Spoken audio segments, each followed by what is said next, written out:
सादर केला बघितलं, सगळे अगदी युवा आहेत आणि आपण समाजात बघतो आजची जी काही युवा पिढी आहे कुठल्या कार्यक्रमांमध्ये जास्त व्यस्त असतात हे पण आपण बघतो।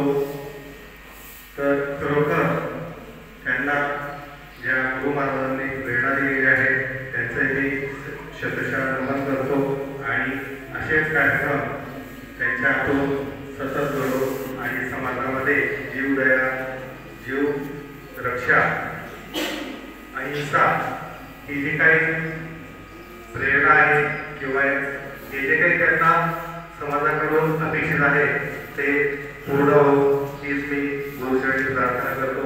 आणि हा कार्यक्रम या ठिकाणी त्यांनी राबवून आणला त्या सगळ्यांचं मी पुन्हा एकदा हार्दिक अभिनंदन आणि या कार्यक्रमाला शुभेच्छा व्यक्त करतो।